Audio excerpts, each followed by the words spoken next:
বলেন, সাহাবায়ে কেরামরা বলেন, এ আল্লাহর রাসূল, আপনার উম্মতের ভিতরে ৭৩ দল হবে, এর ভিতরে ৭২ দল যদি ধ্বংসপ্রাপ্ত হয়, একটা দল যদি শুধু নাজাত পাইয়া জান্নাতে যায়, সেই দলটার পরিচয় কি?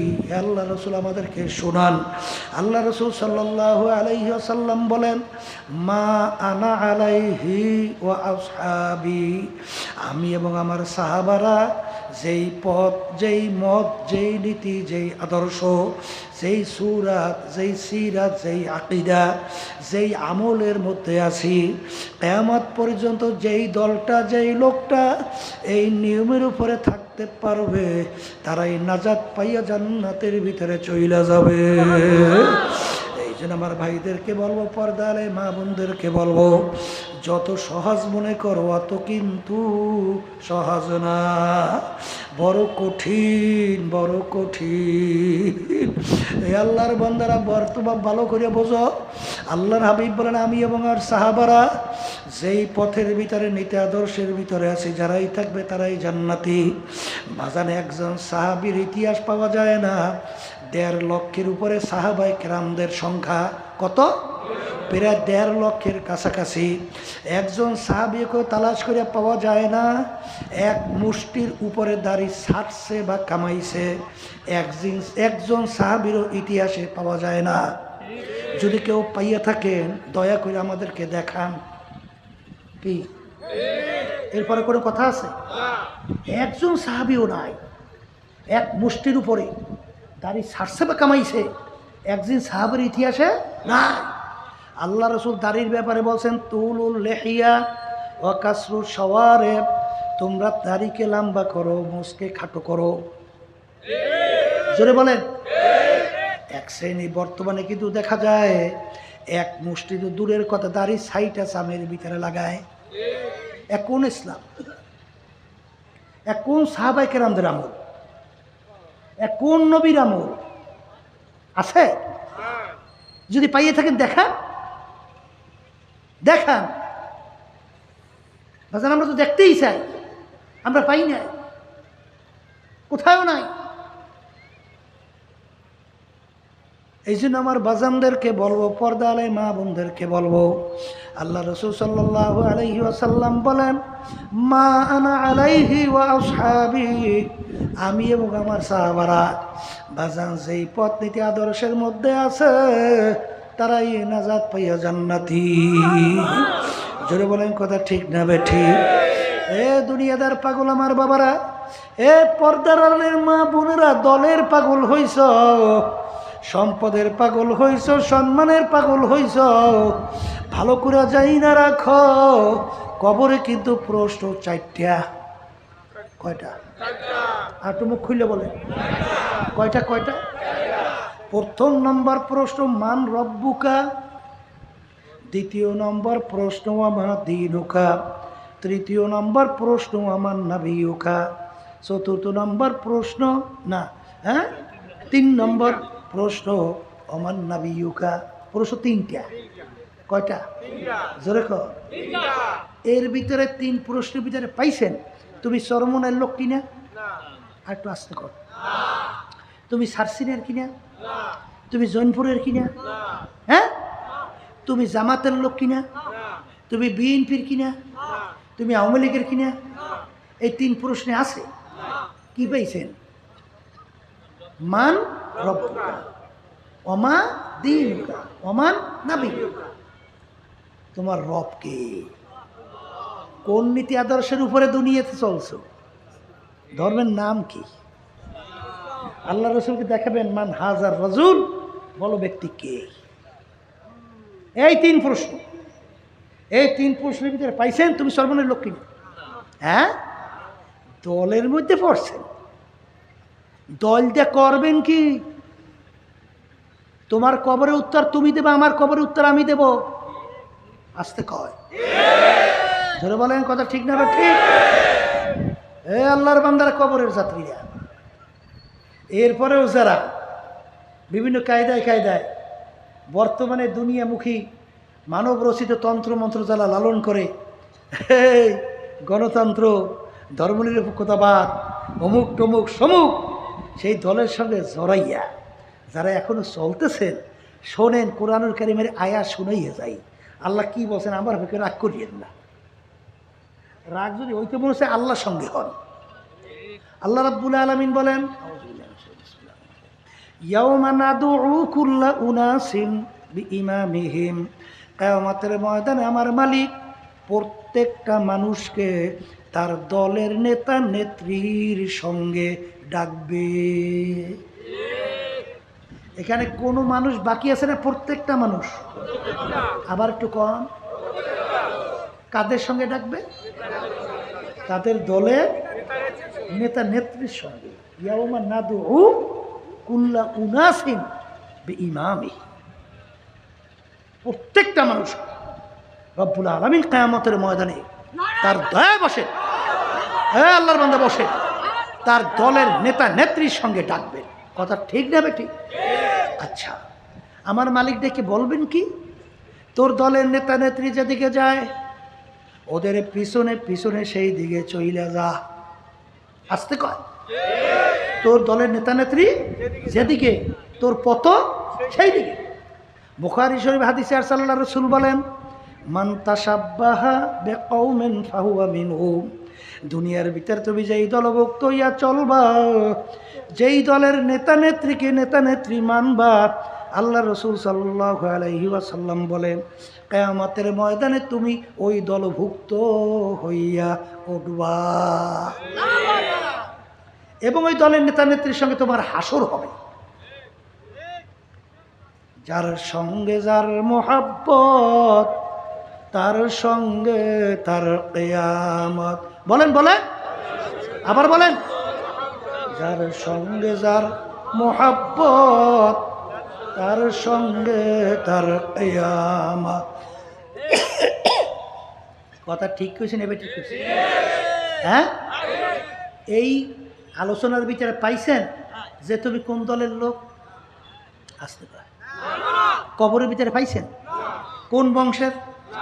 আসতে কয়। এই মানুষ বংশের উপরে ভিত্তি করে তার সম্মান বাড়ে? পীরের লকব লাগাইলে সম্মান বাড়ে? হ্যাঁ, বেলাল হাবশী রাদিয়াল্লাহু তাআলার নাম শুনছেন?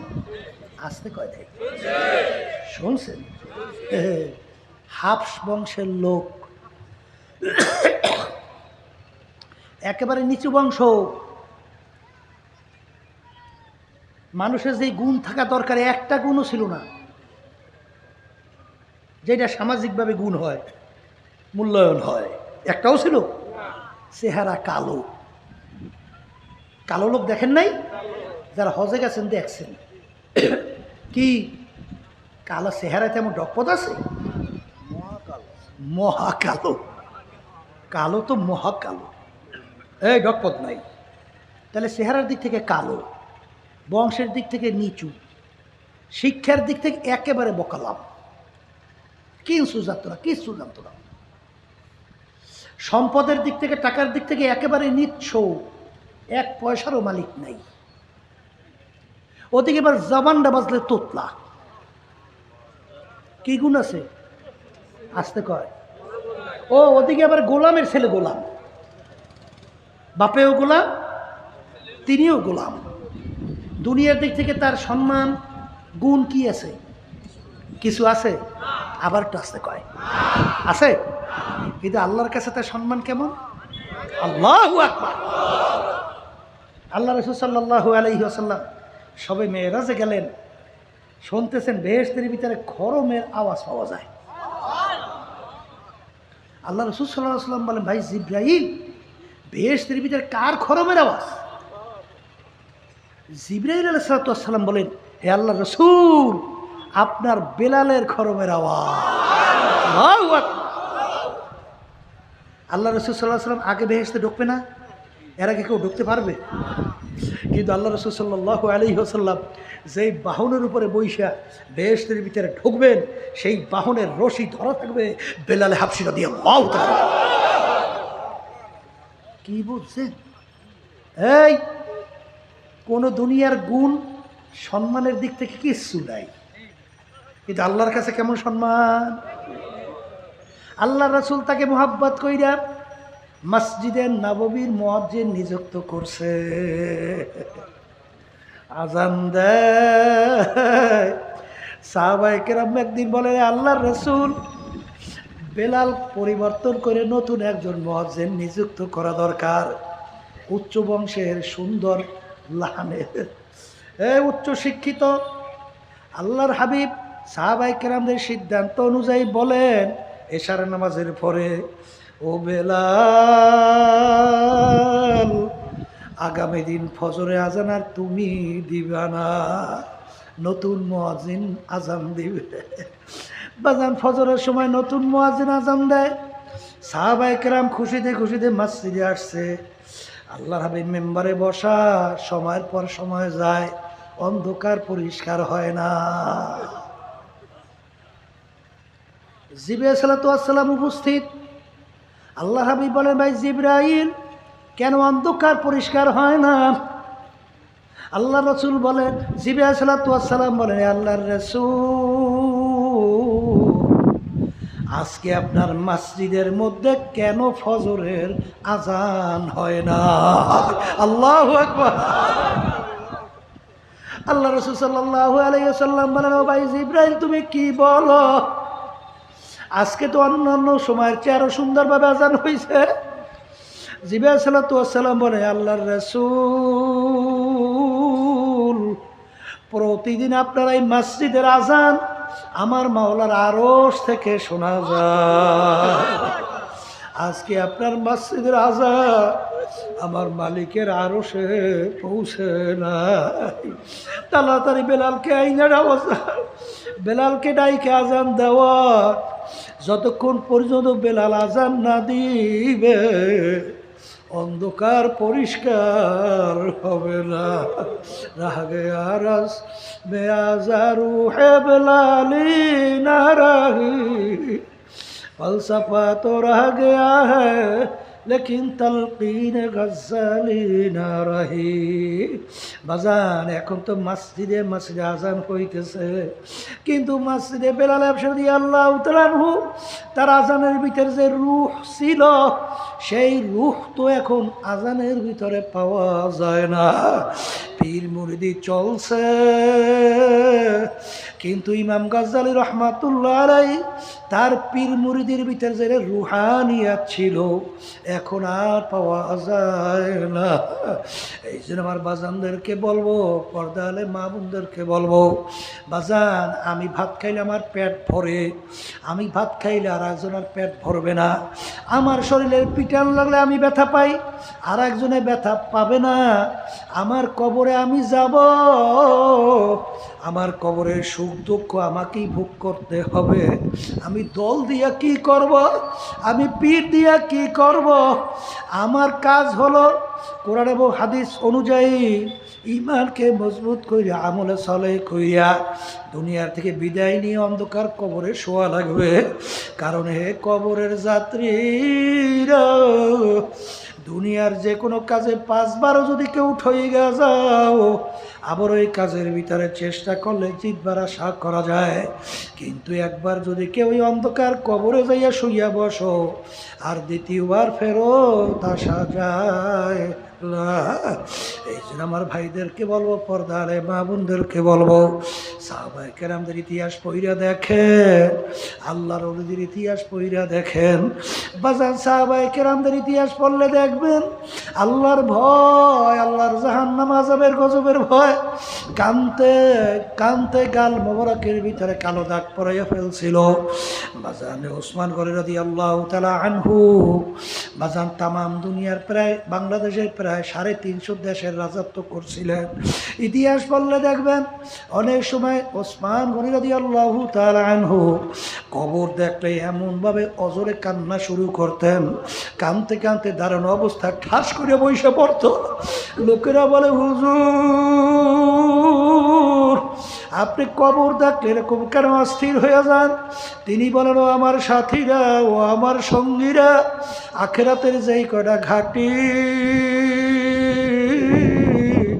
তার প্রথম নম্বর ঘাটি হইল কবর। আরে এই কবরে আমার কি উপায় হবে? আমি চিন্তা করলে সহ্য করতে পারি না, যেই মামলার তদবির নাই ওই মামলারও কিন্তু খালাস নাই। এই কবরের যাত্রীরা, দুনিয়াদার আমার বাবারা, এ বড়লোক আমার বাবারা, ধনী আমার বাবারা, এ ক্ষমতা সম্পন্ন আমার বাবারা, একটু মাঝে মধ্যে চক্ষু বন্ধ করো, নিরিবিলি মুরাকাবা করো। বাজান, ইতিহাস পড়লে দেখবা বাংলাদেশের বড় ধনীর ভিতরে একজন ওই যমুনা গ্রুপের মালিক। করোনা ভাইরাস যখন আক্রান্ত হইল, যখন শ্বাস টানতে ছাড়তে কষ্ট হয়, তখন ডাক দিয়া বলে, ডাক্তার তুমি যদি আমার শ্বাস টানা ছাড়ার ব্যবস্থা করতে পারো, আমি তোমাকে সমস্ত আমার সম্পদ সব কিছু লেখা দেব। কিন্তু যত চেষ্টা করলো, কই আর তো শ্বাস টানা ছাড়ার ব্যবস্থা করতে পারে না। এ দুনিয়াদার বড় লোক আমার বাবারা, কোন সম্পদের পিছনে পড়ছো, কোন ক্ষমতার পিছনে পড়ছো? বাজান, ফরিদপুর শুনছিলাম এক বড় লোক মারা যাওয়ার পরে যত অন্ধকার হয়ে আসতেছে, ঘর থেকে ডাক দিয়া বলে তাকে রাত্রে ঘরে রাখা যাবে না, কারণ মরা লাশ দেখলে ছোট ছোট বাচ্চারা ভয় পাইবে। ঘরের ভিতর বাজান, মসজিদের ভিতর থেকে খাট বের কইরা ওই তাকে খাটের ভিতরে লাশ উঠাইয়া সারা রাত্র মসজিদের বারান্দায় ফেলাইয়া রাখছে। ওর কষ্টের কামাই করা টাকার বাড়ি রাত্রকে রাত্রে বলে নাই, ঘুমকে ঘুম ঠিক মতো ঘুমাইতেও পারে না। যেই টাকার জন্য, যেই সম্পদের জন্যে, যেই অর্থের জন্যে ওর টাকা কষ্ট করা কামাইয়ের বাড়ি তাকে জায়গা দেয় নাই। এই জন্য আমার ভাইদেরকে বলবো, পর্দালে মা বোনদেরকে বলবো, বাজান আল্লাহ আমার মালিক বড় দয়ার মাওলা, আমার মালা বড় মায়ার মাওলা। আরে দুনিয়ার ভিতরে বাপ মার সঙ্গে কঠিন কঠিন বড় বড় অন্যায় করলে অনেক সময় বাপ মা সন্তানকে লাথি মেরে তেজ্য পুত্র করে বের করে দেয়। আর আমার মালিকের সঙ্গে সমস্ত নেয়ামত ভোগ কইরা যে নাফরমানি করলাম, আমার মালিক তো আমাকে তার জমিন থেকেও ভাগায় নাই। আমার মালিক কোনো নেয়ামত বন্ধ করে নাই, বরঞ্চ আমার মালিক ডাক দেয়, উলিয়া ইবাদিয়াল্লাযীনা আসরাফু আলা আনফুসিহিম লা তাকনাতু মির রাহমাতিল্লাহ ইন্নাল্লাহা ইয়াগফিরুয যুনুবা জামিআ। বাজা বাজা হর সে হস্তি বাজা, দরকা পেরো গেবরো ভূত পুরুস্তি বাজা। এই দরগাহে মাদারগাহে নাউমিদিনী সদবরাগর তওবা শিকস্তি বাজা। আমার মালিক ডাক দেওয়া আব্দুল করিম, হে রেজাউল করিম, হে রহিমা খাতুন,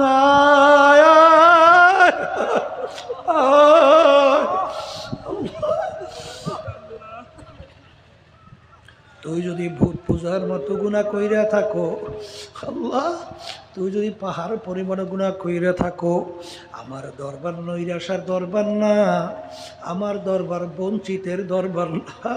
তুই যখন দুই চোখের পানি ছাড়বি, দুই হাত আমার দরবারে তুইলা আমার কাছে ডাক দিবি, এ আমার দয়ার মালিক, নাফরমান তোমার দরবারে হাজির, দয়া মায়া করে তুমি আমাকে মাফ করো। আমার মালিক বলবে, আয় আয় আয় আয়, তোকে আমি জাহান্নামে ফালাবো না, শয়তানের হাতে সুপর্দ করবো না, তোকে আমি মাফ কইরা জীবনের গুনাহ আমি নেকের দ্বারা পরিবর্তন কইরা দিলাম। এই দয়ার মায়ার মালিককে ভুইলা কার প্রেমে পইরা, কোন দলের পিছনে পইরা জীবনকে শেষ কইরা কোথায় রওনা করছো বাজান?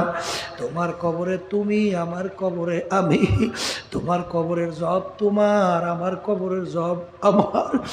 আল্লাহর কাছে দোয়া করে, মালিক আমাদের ইমানকে মজবুত করে আমলে সলে কইরা গুনার থেকে ফিরা তারপর যেন তোমার রাজি খুশি নিয়া ইমান নিয়ে কবরে যাইতে পারি।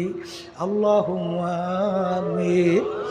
এ ঘরের মেয়ে লোকের হাত উঠাও, আরে গুনার কথা মনে করো, দুই চোখের পানি ফালাও।